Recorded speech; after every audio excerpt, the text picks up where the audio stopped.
के शो में।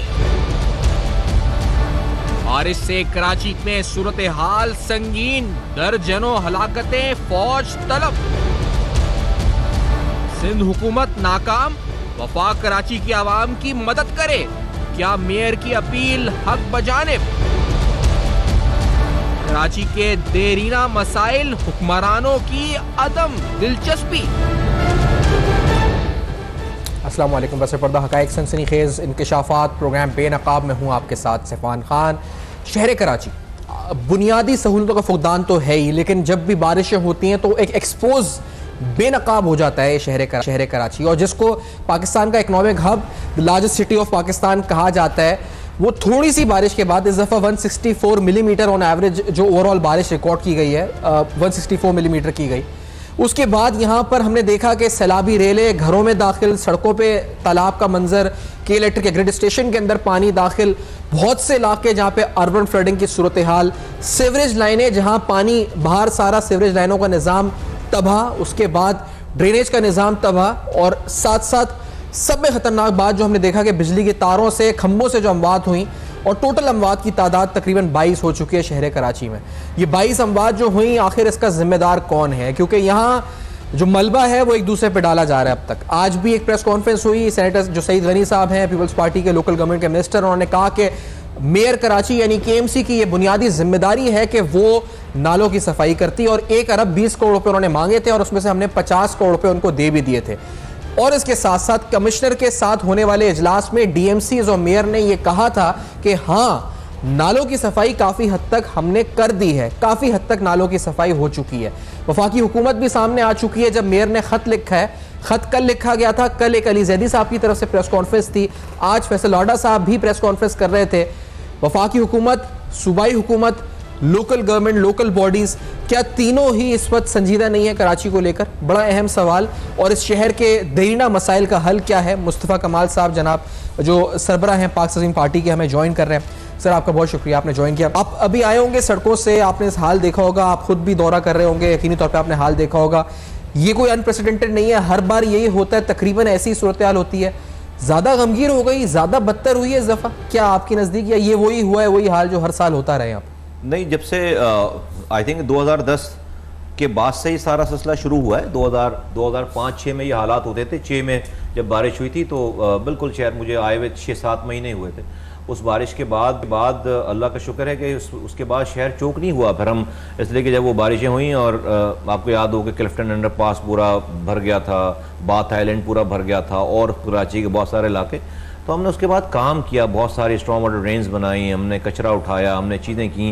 प्रॉब्लम अभी देखें ना, अभी ये बारिश हुई है, जहाँ जहाँ प्रॉब्लम हुई, अब जब कैमरे हटेंगे, पानी उतर जाएगा, सब लोग अपने अपने कामों में मसरूफ़ हो जाएंगे। फिर जब अगली दफ़ा अगले साल जब बारिश होगी, फिर उसके बाद दोबारा जाएंगे।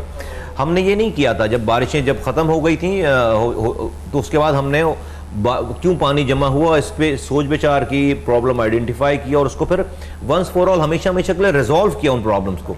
और शहर ऐसा नहीं होता था। अभी तो जब आप 12,000 टन गार्बेज में से 10,000 टन गार्बेज आप इन्हीं नालियों में डालेंगे और इन्हीं नदियों में डालेंगे और उसको उठाकर फेंकेंगे, नहीं, जो भी गार्बेज उठता है, अगर 5-7 हज़ार टन उठता है तो वो लैंडफिल साइट पे नहीं जाता, वो इधर ही जाता है। फिर आपके पास मॉनसून सीजन शुरू होते ही जो है वो 4 महीने पहले ही जो हमारे यहाँ सफाई शुरू हो जाती थी, डिसिल्टिंग करते थे कि साल भर जो मिट्टी जम जाती है नालों में, नदियों में, उसको आप जो है वो उसकी कैपेसिटी को दोबारा इन्हांस करते थे, मिट्टी निकालते थे, उसके अंदर से गार्बेज निकालते थे। वो काम डेफिनेटली नहीं हुआ। और ये तो कह रहे हैं, मैंने बताया 1 अरब 20 करोड़ रुपये उन्होंने मांगे थे मेयर ने, और 50 करोड़ रुपये सिंध गवर्नमेंट कह रही है कि हमने उनको दे दिए थे। सफाई का हमने सुना कि पहले से इंतबाह आ रहा था कि रेन्स होंगी, मानसून होगी, और इजलास में कह रहे थे कि हमने सफाई कर दी है नालों की। तो ये झूठ बोला जा रहा था क्या? देखिए, नालों की सफाई के मुझे तो नहीं याद पड़ते कि कोई कभी पैसे आए हों प्रोविंशियल गवर्नमेंट से अलग से। नालों की सफाई तो आपके पास मशीनरी होती है मशीनरी, आपके पास स्टाफ है पूरा जो है 1,500-2 हज़ार का स्टाफ है इस डिपार्टमेंट में, 1,500-2 हज़ार लोगों से ज़्यादा का स्टाफ है। उनका काम ही जो है वो साल भर यही काम करना है। तो साल भर उनके पैसे जा रहे हैं, उनकी तनख्वाहें जा रही हैं, उन तमाम जो मशीनरीज हैं उनके फ्यूल जा रहे हैं, उनकी मेंटेनेंस हो रही है। तो फिर ये 50 करोड़ रुपए जो है वो किस चीज के नाले के सब। अच्छा फिर 50 करोड़ रुपए दे भी दिए, वो 50 करोड़ रुपए कहाँ ला? 50 करोड़ रुपए बहुत होते हैं नालों की सफाई। 20 करोड़ मांगे, 1 करोड़, वो तो 38 नालों के लिए 1,20 करोड़ रुपए। मांग तो आप कुछ भी लें, लेकिन जो है 50 करोड़ रुपए अगर मिल गए वो बहुत होते हैं। आप कह रहे हैं कहाँ जा रहे हैं? ये सिर्फ 50 करोड़ नहीं, अब तक सिंध गवर्नमेंट जो इनको कहते हैं कि 69 अरब रुपए, जो कि रिकॉर्ड पर है, 69 अरब रुपए डेवलपमेंट दे चुके हैं। आपको 69 लाख रुपए का भी काम नजर नहीं आता शहर में। टोटल जेबों में पैसे जा रहे हैं, करप्ट लोग हैं, बदकिरदार लोग हैं, जिसकी वजह से कराची वालों को अपनी जिंदगियों से हाथ धोना पड़ रहा है। चले सिर्फ पानी नहीं जमा, 22 अफराद, आप बता 21 अफराद थे, आज 22वां बंदा कराची में मर गया है। लोगों के मासूम नन्हे बच्चे आज के इस दौर में बारिश की होने की वजह से करंट लगकर 4 बच्चे, 21 में से 4 बच्चे हैं जिनकी अभी उम्र जो है वो भी हंसने खेलने की उम्र थी। मैं तो 4-4 घंटे आप उनकी लाशों को बिजली के पोलों से जुदा नहीं कर पा रहे। खुदा की कसम दिल दहल जाए एक आम इंसान का। ये कौन लोग हैं, समझ से बाहर है। अजाब है ये, उतरेगा इनके ऊपर अल्लाह ताला। लेकिन मुस्तफा ये जो बात है कि इस वक्त ये इतनी सिंपल बात है कि ये सफाई केएमसीयू करनी थी, पैसों की एडिशनल जरूरत भी नहीं थी, बिल्कुल नहीं थी। तो ये बात ये इन वजीरों को भी समझ में नहीं। 2 वफाकी वजीर कराची के हैं, वो भी कह रहे हैं कि सिंध गवर्नमेंट फेल हो। यानी सिंध सॉलिड वेस्ट मैनेजमेंट का किरदार कहां शुरू होता है और केएमसी का किरदार कहां खत्म होता है? ये क्या है, क्या किसकी जिम्मेदारी बुनियादी है जो ड्रेनेज साफ नहीं हुआ है? देखिए बुनियादी जिम्मेदारी तो मेयर की है और डीएमसीज की है। ये वफाक को नहीं पता, ये मतलब फिर भी वो कह रहे हैं कि नहीं वफाक को हो आप यू वुडंट बी सरप्राइज, हो सकता है कि नहीं भी पता हो। तो ये फिर खत क्या है? इसलिए खत जो लिखा है, खत तो ड्रामेबाजी है ना, ताकि आपको रिकॉर्ड पे दिखा सकें कि भाई हमने तो खत लिख दिया था। ये खत भाई ये मेयर खत लिख रहा है, भाई तू गवर्नर के साथ घूम रहा है भाई एक ही गाड़ी में, और उसी के वजीर को तुम खत लिख रहे हो। फोन उठा के बात नहीं कर सकते उसी पे? फोन भाई किसको खत लिखा है इन्होंने? जैदी साहब को खत लिखा है, अली जैदी को। अली जैदी कोई इंडिया के वजीर हैं?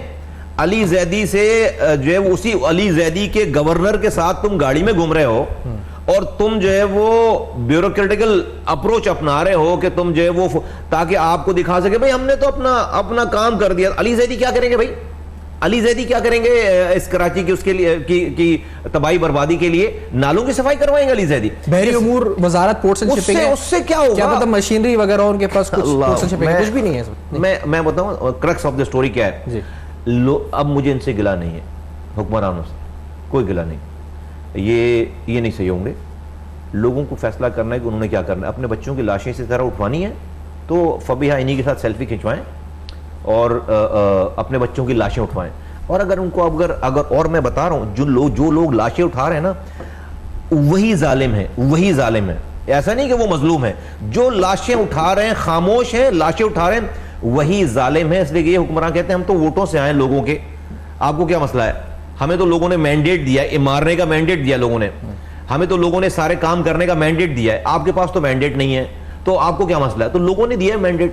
अब लोगों का, अब इन हुक्मरानों का कसूर नहीं है। इनके सामने आप बात करना बेकार सी बात। लेकिन नालों की सफाई में फिर हम समझे कि एक तरह से कुछ हद तक, मुकम्मल नहीं, कुछ हद तक सिंध गवर्नमेंट फिर दुरुस्त कह रही है कि हमसे पैसे मांगे गए थे, हमने कुछ दिए, लेकिन फिर भी सफाई इन्हीं की जिम्मेदारी। नहीं वो देखिए मैं वो 100% ठीक बोल रहे हैं, लेकिन वो 100% ठीक पूछ नहीं, 100% नालों की सफाई इनका काम है।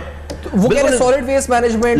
लेकिन मैं कह रहा हूं ये जो आज रोते फिर रहे हैं ना, इसमें सिंध हुकूमत का कसूर है ना। सिंध हुकूमत ने और डिपार्टमेंट्स अपने कब्जे में कर लिए हैं, जो कि शहरी हुकूमत के डिपार्टमेंट है, जो कि वाटर एंड सीवरेज बोर्ड का डिपार्टमेंट है। सॉलिड वेस्ट मैनेजमेंट बोर्ड बनाने की भाई क्या जरूरत है? आपको क्या जरूरत है कचरे में जो है वो टांग अड़ाने की? आपको क्या? आपने जब ये काम कर लिया है तो अब इनको मौका मिलता है।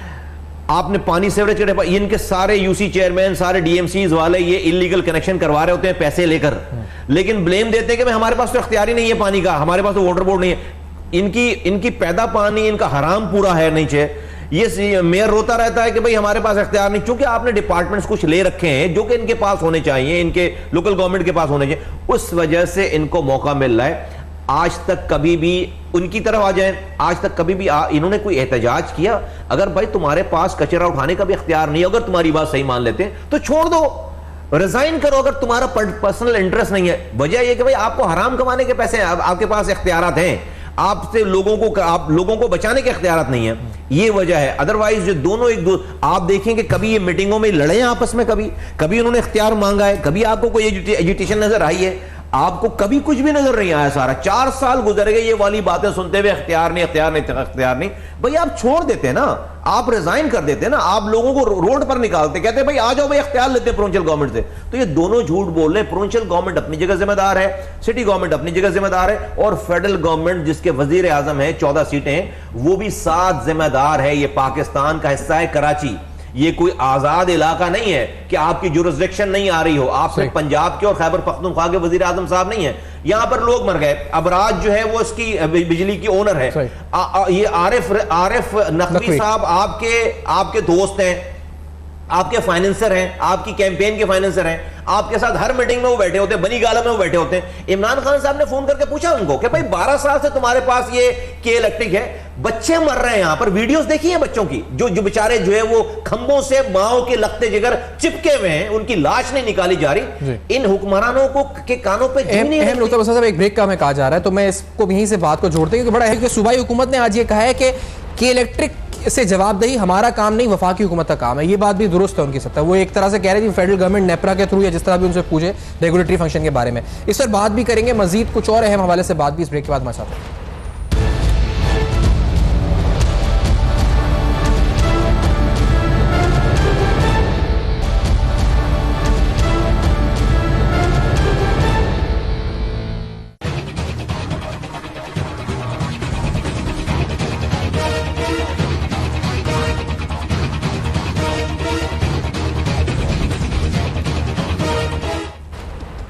Welcome back. आप देख रहे हैं बेनकाब, और बेनकाब में अहम तरीन सवालात, शहर कराची के बुनियादी मसाइल, दरीना मसाइल, आखिर उनका हल क्या है?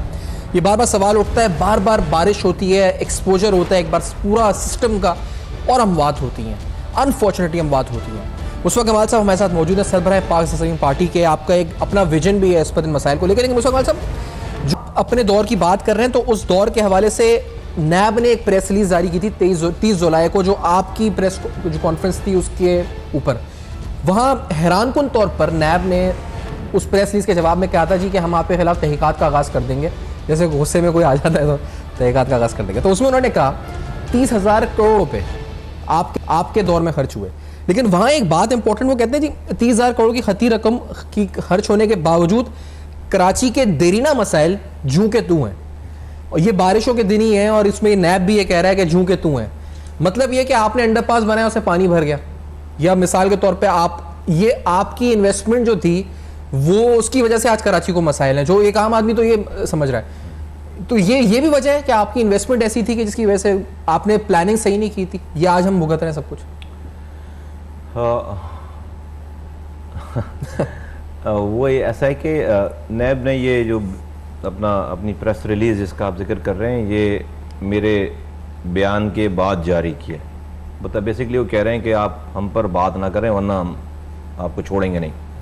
वही बेसिकली ये कह रहे हैं ना कि एक तरह से कि वरना आपको जो है 30,000 करोड़ रुपए, उनको नहीं पता होगी ये बात चूँकि मैं बोलता हूँ तो उन्होंने मेरी ही बात, वरना उनको ये पता भी नहीं होगी कि मैंने कितने पैसे खर्च। चूँकि मैं अपनी तमाम तकारीर में, तमाम टॉक शोज़ में, तमाम बातों में मैं कहता हूँ कि भाई मैंने 30,000 करोड़ रुपए खर्च किए, तो मुझसे ही पता चली उनको ये वाली बात कि मैंने 30,000 करोड़ रुपए खर्च किए, वरना उनके पास अपनी फिगर ये वाली बात नहीं होगी। उनको ये अगर मुस्तफ़ा कमाल ने गलत काम किया है कोई, तो मेरी टॉक के से पहले, मेरी प्रेस कॉन्फ्रेंस से पहले ही जो है वो उस पर तहकीकात हो जानी चाहिए। उससे मेरी बात का कोई ताल्लुक़ नहीं होना चाहिए। तो और नैब का काम ही तहकीकात करना है, बिल्कुल करें तहकीकात।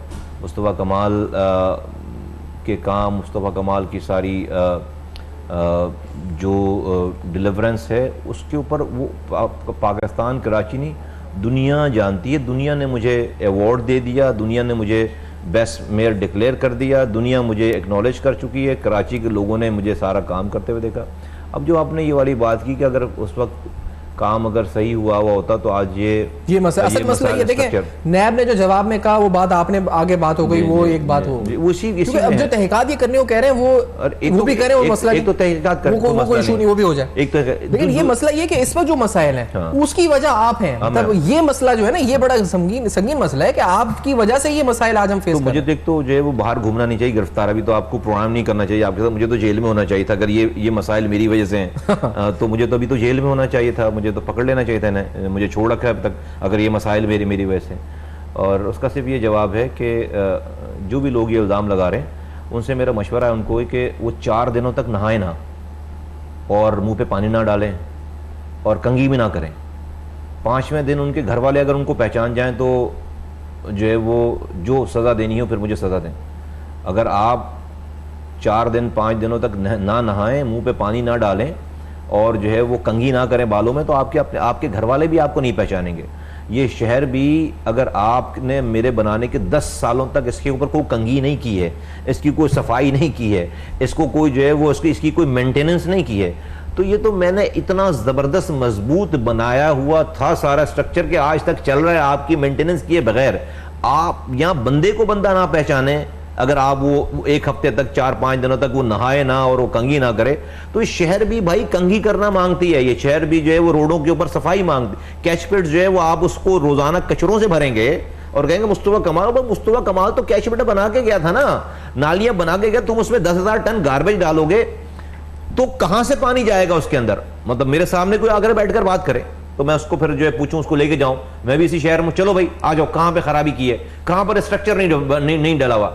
आज के लोगों की करप्शन का कोई मतलब बच्चा जानता है, बच्चा जान रहा है कि आज के लोग कितनी इंतहा की करप्शन कर रहे हैं, क्या कर रहे हैं। तो ये आपने एक बात जो ब्रेक से पहले आप कह रहे थे बिजली की बात, वो भी एक करप्शन ही है, बहुत बड़ी करप्शन है वो, तो मतलब जो नहीं, हो रहा है 30 अरब रुपए सालाना नेट प्रॉफिट है, ये इनके अपने रिकॉर्ड बता रहे हैं अबराज वालों के, साल से लगा के आ रहे हैं, कुछ भी नहीं। 12 सालों में आज तक ये नहीं कर पाए कि आज तक वो लोगों को बारिशों में मरने से बचा सकते, छोड़े बिजली को एक तरफ, वो ये नहीं कर, उनका सिर्फ पूरा इंटरेस्ट, अभी वो चूंकि बेच रहे हैं चाइनीज को, पूरा इंटरेस्ट ये है कि हर घंटे के अलग रेट्स हैं बिजली के, आप दिन में जलाएंगे कुछ है, शाम में जलाएंगे कुछ है, वो सिर्फ आपकी जेबों से पैसे निकाल रहे हैं, वो लेंगे और चले जाएंगे, जाना है उन्होंने यहां से, और हुक्मरान उनके दोस्त हैं माशाल्लाह से, कोई उनको पूछने वाला नहीं है। मैं जो समझ नहीं पाता था, क्योंकि जब एमक्यूएम के कुछ कहा जाता था कि जी कि एमक्यूएम के कुछ लोगों को इन्होंने एम्प्लॉयमेंट दी हुई है इलेक्ट्रिक ने, एक जमाने में ये कहा जाता था, फिर एक तासुर ये भी था कि आसिफ ज़रदारी साहब और फरियाल तालपुर साहिबा की कोई इन्वेस्टमेंट है या पार्टनरशिप है इन अबराज कैपिटल। अब ये जो बात इमरान खान साहब की, क्योंकि उनके करीब आरिफ नकवी साहब आए हैं, उनको सजा भी हुई है वहां पे उनके ग्रुप को, तो अब इमरान खान साहब से जोड़ा जा रहा है। नहीं, इमरान खान साहब के साथ तो तस्वीरें हैं ना, तस्वीरें हैं उनकी, फाइनेंसर हैं उनके इमरान खान साहब के, तो ये चीजें रोटेट होती रही है ना, कभी एमक्यूएम पे आती हैं, कभी पीपल्स पार्टी की ये जो कारोबारी ये जो लोग हैं, इस तरह के लोग हैं, शायद वो फिर यही करते हो कि आप 20 मिलियन 15 मिलियन $, अगर आप, जो कि हमें तो इसी तरह से पता चलती हैं सारी बातें, तमाम ज़रायों से, अखबारों से और तमाम चीज़ों से, कि अच्छा इसमें तो कोई दो राय नहीं कि वो उनके दोस्त हैं और उनके लिए फ़ंड रेज करते हैं और चीज़ें करते हैं, और उनके ऊपर ये भी अभी एक इल्ज़ाम है कि भाई इलेक्शन में जो है वो 15 मिलियन $, उन्होंने जो है वो इनको दिए हैं, इमरान खान साहब को दिए। तो मेरा ख्याल है कि वो उनकी इन्वेस्टमेंट, उनको पता है कि जी अपकमिंग वज़ीर आज़म है, आप उनको पैसे दे दें, उसके बाद यहाँ पे शहर से वो 2 दिन में $15 मिलियन निकलवा लेंगे। यहाँ पे शहर से जो है वो ले ही रहे ना भाई, लोगों की जेबों से जो है वो आप निकलवा ही रहे ना पैसे करा। लेकिन एक और बात जो आपने ड्यूरिंग दिस इंटरव्यू आपने की है कि आप समझते हैं कि मजीद पैसा नहीं चाहिए था KMC को, ना सिंध गवर्नमेंट को एलोकेट करने के लिए, इस शहर को इस डिजास्टर से बचाने के लिए। हाँ, पैसे की जरूरत नहीं थी, जो बजट था उससे सब काम हो सकता था, बड़ी आसानी से हो सकता था। बजट क्या भाई, मशीनें मौजूद हैं, एम्प्लॉयज मौजूद हैं, तनख्वाहें उनकी जा रही हैं, पेट्रोल के पैसे जा रहे हैं, सिर्फ और सिर्फ जो वो पेट्रोल के जो पैसे, करोड़ों रुपए की जो पेट्रोल, आप सिटी गवर्नमेंट का रिकॉर्ड निकाल के देख लें, इन ट्रकों में जो कि खड़े रहते हैं, नहीं चलते, इनके मद में करोड़ों रुपए जो है वो फ्यूल के जा रहे हैं, वो फ्यूल के पैसे सारे जेब में जा रहे हैं। सर 4 महीने पहले सफाई होनी थी, ये जो एम्प्लॉयज़ हैं सब छुट्टियों पर हैं, जो इनका पूरा अमला है, ये सब पैसे जेबों में, आधी तनख्वाह उनको दो, आधी तनख्वाह जेब में डालो, वो भी आधी तनख्वाह देकर जो है देकर अपना गुजारा कर रहे हैं। सब आवे का आवाज़ पूरा बिगड़ा हुआ, इसलिए कि जब सरबराह, इदारे का सरबराह वो खुद जो है वो करप्ट हो, महा करप्ट हो और बिल्कुल वो उनके उसके बाल जो हैं वो डूबे हुए हों करप्शन में, हर तरह की करप्शन में, तो नीचे वाले तो मदर पितर आज़ाद है ना सारे पे। लेकिन ये तो फिर ये फंड्स का रोना, इख्तियारात का रोना, झूठ बोलते ये सब बेजा है, झूठ बोलते कि हमारे पास ये नहीं, हमारे पास वो नहीं, बोलते हैं, तनख्वाह के पैसे नहीं, बिजली के बिल काट दिए, कि झूठ बोलते हैं, सब झूठ बोलते हैं। ये पब्लिक कंजम्पशन के लिए, लोगों को बताने के लिए। अगर इख्तियारात इतने ही कम हैं तो भाई कोई सही आदमी 1 घंटे भी नहीं रहेगा, लात मारेगा और कहेगा भाई मैं क्यों लोगों की बददुआएं लूँ, अभी 21 लोग मर गए, 22 लोग मर गए, मैं क्यों इन जानों का ये खून अपने सर लूँ। भाई सारे लोग जो जिम्मेदारान हैं उनकी गर्दन पे आएगी ना सारी बात। ये लोगों को इनको मरना याद ही नहीं, समझते हैं कि वो मरेंगे नहीं कभी। लेकिन ये जो बात है कि ये जो निकले थे बाहर गवर्नर साहब के साथ, ये कैफे प्याला भी गए थे, वहाँ उन्होंने चाय पराठा जो भी था वो भी लिया था। शायद मुराद अली शाह साहब भी हैदराबाद में गए कहीं पे, उन्होंने भी वहाँ पे चाय वाय पी है। तो आप भी बाहर, तो आप निकलते थे, आप नहीं पीते थे चाय वगैरह के? मुझे दिखा दें कि मैं तो नहीं, कोई फुटेज नहीं है, मतलब क्या नहीं, मुझे दिखा दें। मुझे होश ही नहीं रहता था। अगर लोग मर रहे हों कहीं पर इमरजेंसी हो, आपको चाय पराठा कैसे सूझेगा भाई? आप किस तरह चाय पराठा बैठ के शाम में, जब शहर पूरा भरा पड़ा, मैं तो 3 दिन रातें हो जाती थी, मैं घर नहीं जा सकता था, इसलिए कि शिफ्टों में ड्यूटियां चल रही थी, तो मुझे हर शिफ्ट के साथ खड़े रहना पड़ता था। इसलिए कि जब तक आप फ्रंट से लीड नहीं करते, आप जो है वो काम नहीं करा सकते। लोगों को अगर शहर साफ नजर आता था, लोग अगर हम नहीं मर रहे होते थे, तो उसके पीछे बहुत सारे लोगों की मेहनत होती थी। मैं एज अ मेयर, मैं ऑफिस में रोडों पे मैंने 3 रातें गुजारी हैं इस शहर में रहते हुए अपने घर, जबकि हमने तैयारी कर रखी होती थी, लेकिन सिर्फ प्रीएम्प्टिव मेजर्स के लिए कि लोगों को चेक करना चाहिए। जब आप नहीं है तो हो सकता है कोई स्टाफ जो है वो, उसको पता होगा भाई मेयर जो है जाग रहा है, किसी भी वक्त आ सकता है, किसी भी वक्त जो है मेरे स्पॉट पे आ सकता है। रात के 3 बजे भी लोग अलर्ट हैं, मोटरें चल रही हैं, जनरेटर्स लगे हुए हैं। तो ये इस तरह करना पड़ता है, अपने बिस्तर को छोड़ना। लेकिन एक पार्टी के चेक एंड बैलेंस भी होता है, वहां पे लंदन टाइम भी तो होता था, वो भी जाग रहे होते थे 3 बजे रात को। वो पूछते तो होंगे कि क्या आपने कुछ किया नहीं किया, या कोई पार्टी ने एक मुस्तफा कमाल को ही चेक किया? मुझे 30 सालों में काम बता दो तो किसी दूसरे आदमी का। हैदराबाद का भी मेयर था, तबाह कर दिया उसने, पूरा शहर खंडर बना दिया। हाँ, उनसे पूछो कि जो है वो MP MNA और मेयर बनने से पहले उनकी क्या जायदादें थी, और आज वो हज़ारों एकड़ ज़मीन के मालिक हैं, हज़ारों एकड़ ज़मीन के मालिक हैं। हाँ, दर्जनों जायदादों के मालिक हैं, जो कि नोन है, अननोन है, उनका पता नहीं है। उनसे पूछो क्या करते थे, 1200 रुपए की नौकरी करते थे वो, और कैसे जो है वो ये सब कुछ जो है सारा कुछ हुआ। नैब उधर नहीं जाती, हाँ, नैब वहाँ नहीं जाती, उनको नहीं देखती। हैदराबाद अगर कराची के मेयर को एक अवार्ड मिल रहा तो दूसरा अवार्ड फिर हैदराबाद के मेयर को मिलना चाहिए था। अगर जो है वो MQM और पार्टी इतनी जो है, तो सिर्फ मुस्तफा कमाल को ईमानदार बनाया, बस सिर्फ मुस्तफा कमाल को ही चेक करते थे, बस नहीं, अपने DNA का है। मैं डिस्क्रेडिट नहीं करता, मैं इसको ये नहीं कह रहा कि जो है वो, मैं इसको डिस्क्रेडिट नहीं करता, लेकिन मैं सिर्फ आपके सामने एक सिनेरियो रख रहा हूँ। 14 सालों के लिए गवर्नर रहा, तो गवर्नर के 2 काम बता देते, इनके पास जो है वो, और वुजरा रहे सारे 6 अब गवर्नर साहब कैसे लगते हैं आपको? अब तो वो भी एक्टिव थे काफी सड़कों पे इधर उधर, मेयर साहब के साथ बड़ी अच्छी पार्टनरशिप नजर आ रही थी गाड़ी में साथ। नो कमेंट्स, अभी मैं जाने देता हूँ इसके ऊपर। अच्छा, क्योंकि आप जब कमेंट करते हैं तो वो पिछले गवर्नर चले गए थे आपके कमेंट के बाद, साहब आपने बड़ी काफी खुल के कमेंट कर दिए। नो कमेंट्स, तो इन पे अभी नहीं, आप छोड़ देता हूं। लेकिन ये जो आपने कहा कि नैब डरा रही है या धमकी दे रही है, क्योंकि इस प्रेस रिलीज में तो लिखा है नैब ने तहकीकात का फैसला किया है, नहीं कर लिया है फैसला, ये नहीं कि हम करेंगे या हम सोच रहे हैं करने का, नहीं, कर लिया है फैसला तहकीकात का। करें यार, तो आपको तलबी वगैरह होगी फिर 30,000 करोड़ रुपए के बारे में? जाएंगे ये साहब जाएंगे। अभी भी तो जा रहा हूं मैं कोर्ट में, अभी भी तो जा रहा हूं। वो तो 1982 के अलॉटमेंट का जो केस चल रहा है, वो प्लॉट की, इमेजिन करो मैं आया हूं 2005 में मेयर बनाऊं, और अलॉटमेंट का केस है 1982 का। हाँ, उस पर हेडिंग है कि जो इलीगल अलॉटमेंट हुई है 1982 में, और मैं आया हूँ 2002 में। वो जगह जो है वो प्राइवेट ओनरशिप में 30 सालों से, आज भी प्राइवेट ओनर है। और जब प्राइवेट ओनर है, सरकार उसकी मलकियत में नहीं है, तो अलॉटमेंट मुस्तफा कमाल ने एज अ मेयर कैसे कर दी? पूरा केस पढ़ेंगे रेफरेंस, उसमें अलॉटमेंट का कोई जिक्र ही नहीं है। हेडलाइन क्या है? Illegal allotment. ये पाकिस्तान है बॉस। इस पाकिस्तान में अगर आप सही रास्ते पे रहें तो आपको जो है वो ये रियासत के इदारे आपको पता जाएगा कि आप ठीक हो क्यों, चोरों के साथ क्यों नहीं हो, रॉ के एजेंडों के साथ क्यों नहीं हो। रॉ के एजेंडों के साथ हो, चोरों डाकुओं के साथ हो, तो 4-6 महीने की तलबी होती है। आप विक्ट्री के निशान बनाते हुए कोर्टों में जाओ, लाइफ फ्राइड पे आपकी गाड़ियां जम रही हो, एक आदमी आएगा, एक अफसर आएगा, दूसरा जाएगा, सब सेटिंग हो जाती है सारी चीज़ें। हाँ, अगर आप ईमानदारी से इन इल्ज़ाम लगाने वालों को निकाले ना मुस्तफा कमाल की कोई ज़मीन शहर में, निकाले ना मुस्तफा कमाल का कोई बेनामी अकाउंट, निकाले ना मुस्तफा कमाल की कोई जायदाद, निकाले ना मुस्तफा कमाल का कोई शादी हॉल, कोई पेट्रोल पंप, कोई बहन भाइयों के नामों पे कोई चीज, एक दिन का निकालें, एक दिन का निकालें, कोई बैंक अकाउंट निकालें, कोई बेनामी अकाउंट निकालें, कोई जायदाद निकालें। मैं तो कहता हूं कि एक नहीं, पाकिस्तान के सारे इदारे मिलकर मुस्तफा कमाल के ऊपर सर वो आप चैलेंज दे रहे हैं निकालने वाले, तो यहाँ हीरोइन के बैग भी आप पता है बहुत कुछ निकलने को आ जाता है। आप साहब आप बहुत अगर रियासत खिलाफ हो जाएगी तो फिर आप बहुत देर तक नहीं चलती, बहुत देर तक नहीं। रियासत जो है वो खुदा से बड़ी नहीं है, खुदा चला रहा है सारा कुछ।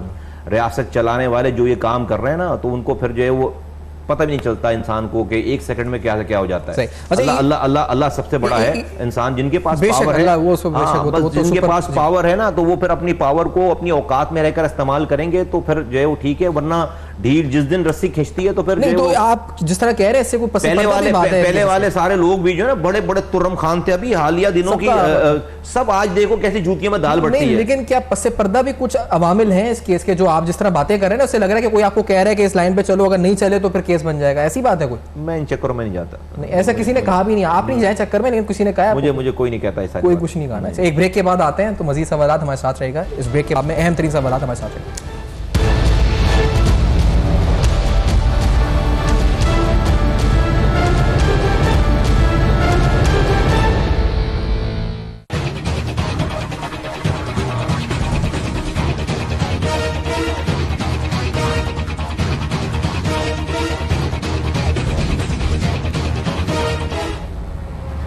Welcome back. आप देख रहे हैं बेनकाब और अहम तरीन सवालात हैं शहर कराची से मुतालिक। अली जैदी साहब ने प्रेस कॉन्फ्रेंस जो कल की थी, मेयर कराची ने उन्हें ख़त लिखा था, उसके बाद अली जैदी साहब ने एक ट्वीट की थी कि शाम 7 बजे प्राइम मिनिस्टर से उन्होंने डिस्कशन की है, जो उसके बाद वो अनाउंसमेंट करेंगे कराची शहर के लिए। उस जो प्रेस कॉन्फ्रेंस का एक हिस्सा जिसके अंदर उन्होंने कुछ आवाम की तवक्कात उनसे क्या हैं, डिमांड क्या हैं, ज़रा सुने आप, उससे बात करते हैं। वो कहते हैं कि जी आपको हमने इलेक्ट करके भेजा है नेशनल असेंबली में, तो ये आप हमारा गटर भी नहीं साफ करवा सकते। 18वीं तरमीम के बाद मैं बताना चाहता हूं कि आफ्टर द 18th अमेंडमेंट ये सारे के सारी जिम्मेदारी सॉलिड वेस्ट की, पानी की, रोड की, अस्पतालों की, तालीम की, ये सूबाई हुकूमत की जिम्मेदारी है। और सूबाई हुकूमत की कारकर्दगी आपको टीवी की स्क्रीन पर अपनी नजर आ रही है, जो कल रात से तमाशा चल रहा है। अब यहाँ सवाल ये है जी मुस्तफा कमाल साहब कि जिम्मेदारी किसकी है, ये हम ढूंढने के लिए एक जुडिशल कमीशन बनाएं क्या? मुझे समझ में नहीं आ रहा, क्योंकि एक आला तरीन इंक्वायरी कमीशन जैसे कर्जों के भी नहीं बनाए, ये बनाए, क्योंकि ये कह रहे हैं सूबाई हुकूमत की जिम्मेदारी है, सूबाई हुकूमत कह रही है मेयर की जिम्मेदारी है, मेयर कह रहा है कि सूबाई हुकूमत की जिम्मेदारी है। ये क्या कोई कमीशन या क्या मतलब कोई एबटाबाद कमीशन या हमूदुर रहमान कमीशन, कोई इसी तरह कराची इख्तियारात कमीशन बनाया जाए कि वो तहकीकात करेगा किसकी जिम्मेदारी है, किसके पास है हम लोग? ये ठीक हो रहा है लोगों के साथ वैसे, जिन्होंने ये सब कुछ मैंडेट वाले लोग हैं सारे, परेशान होने की क्या ज़रूरत है? इन्हीं को मैंडेट बकौल सो कॉल्ड मिला हुआ है और मैंडेट तो लोगों ने दिया है। तो इतनी मैंने पॉलिटिक्स में इतनी पस्ती नहीं देखी आज तक कभी, इतनी कमज़ोर और इतनी ब्लेटेंट किस्म की जो है ना आर्गूमेंट्स मैंने कभी जो है वो आज तक नहीं देखी। इतना अरसा हमें भी हो गया सियासत में। ये जो वज़ीर साहब फरमा रहे हैं कि हम MNAs हैं, हमसे लोग ये एक्सपेक्ट करते हैं कि हम गटर लाइनें खुलवा दें। बिल्कुल 18 अमेंडमेंट के बाद सही फरमा रहे हैं कि नीचे चलेगी। तो फिर आप MNA क्यों बने हो? आप MNA क्यों बने हो? आप लेजिस्लेशन काम है ना उनका। तो आप क्या लेजिस्लेशन कर रहे हैं? हाँ, वो भी नहीं हो रहे हैं। आप MNA क्यों बने? फिर आप यहाँ पे आकर आप तकरीरें क्यों करते थे कि आपके सारे मसाइल हल कर देंगे? नंबर 1, क्या आपने इलेक्शन कैंपेन में ये वाली बात बताई थी लोगों को कि भाई लोगों हमें MNA बना रहे हो, हमसे काम का नहीं बोलना, अपने हमसे काम का नहीं बोलना, इसलिए कि हम ये तो सारा 18 अमेंडमेंट के बाद नीचे चला गया सारा। 18 अमेंडमेंट इनके वज़ीर आज़म बनने के बाद तो नहीं हुई ना, उससे पहले हुई भी थी। तो भाई आपने कैंपेन चलाई थी ना। ये यकीनन आपका काम खुद से जाकर गटर लाइनें खुलवाना नहीं है, आपके इख्तियार में नहीं, लेकिन भाई आप वज़ीर आज़म हैं पाकिस्तान के। तो ये क्या सिंध या कराची चांद पे है क्या? चांद पे है क्या? ये जुरिस्डिक्शन नहीं है। आप सर यकीनन सबकी अपनी अपनी जिम्मेदारियां हैं, लेकिन जो सबसे बड़ा है उसकी सारी जिम्मेदारियां हैं ये देखना कि कौन अपने हिस्से का काम कर रहा है, कौन अपने हिस्से का काम नहीं कर रहा। आप टीवी पे बैठकर सूबाई हुकूमत को इस तरह से रिडिक्यूल ना करें, for God sake. Point scoring ना करें। लेकिन वो फिर कुछ करते हैं, अस्पताल अपने हाथ में लेते हैं, फिर वो कहते हैं जी आपने 18 तारीख को तोड़ दी। मैं इसको कंप्लीट करता हूं। आप ये करें फॉर गॉड सेक, यकीनन आपका डायरेक्ट काम नहीं, आप ये करें कि भाई वजीर आला से बात करें ना, वजीर आजम फोन उठाए, वजीर आला से बात करे। कैसे बात नहीं करेगा वो? वजीर आजम कराची आए, जस्ट वॉक इन करे वजीर आला हाउस में, कैसे नहीं मिलेगा वो? उससे पूछें कि भाई, यकीनन उसको रिस्पेक्ट दें कि आप भले आप दूसरी पार्टी के मेंबर होंगे आप, लेकिन आप इलेक्टेड वजीर आला हैं, जिस तरह से मैं इलेक्टेड वजीर आजम हूं। मुझे आपका भी उतना दर्द है सिंध के लोगों से जितना मेरा दर्द है। क्या कर रहे हैं आप? मुझे बताइए क्या मदद चाहिए आपकी? आप ये बोलेंगे भाई आप ये पावर्स और इख्तियारात नीचे डेलीगेट क्यों नहीं कर रहे?